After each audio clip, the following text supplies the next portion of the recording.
Howdy, everybody. It's Reese, aka Bearman Prime, on this February 26th. Welcome back to my Read the Bible in a Year series. Thank you for joining me once again.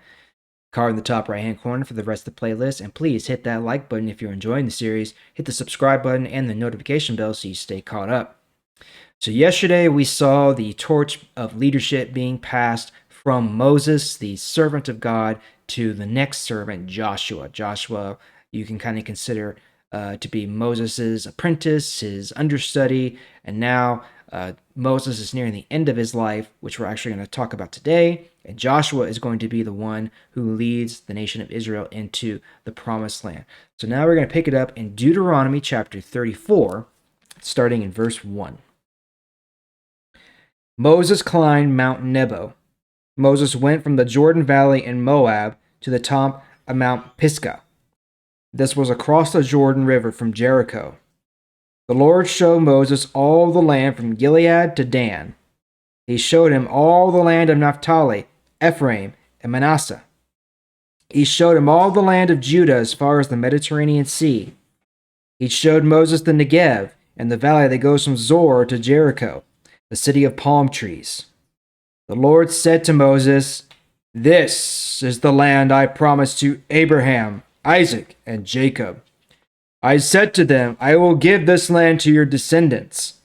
I have let you see the land, but you cannot go there." Then Moses, the Lord's servant, died there in the land of Moab. The Lord had told Moses this would happen. He buried Moses in Moab. This was in the valley across from Beth Peor. But even today, no one knows exactly where Moses' grave is. Moses was 120 years old when he died. He was as strong as ever, and his eyes were still good. The Israelites cried for Moses for 30 days. They stayed in the Jordan Valley in Moab until the time of sadness was finished. Verse 9. Moses had put his hands on Joshua and appointed him to be the new leader.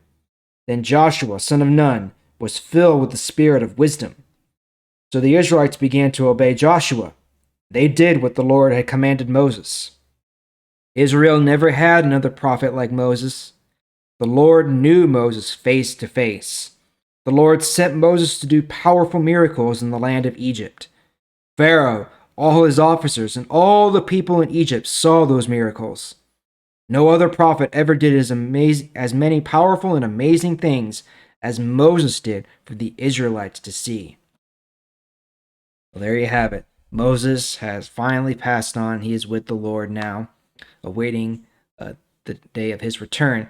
Now, it's very interesting to point out. So, it is true that, spoiler alert, there's never been another prophet like Moses. The other prophets that we'll see later on, they were communicated to through dreams and visions and stuff like that. But Moses was unique in that he actually saw God face to face. He could look God in the face, in the eyes, and converse with him, and vice versa.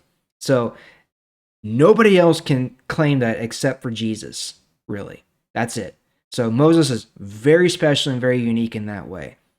And, to this day, we don't know exactly where he's buried, but we do know that one day when the Lord comes down and reestablishes his kingdom, he will definitely be there along with all the rest of us.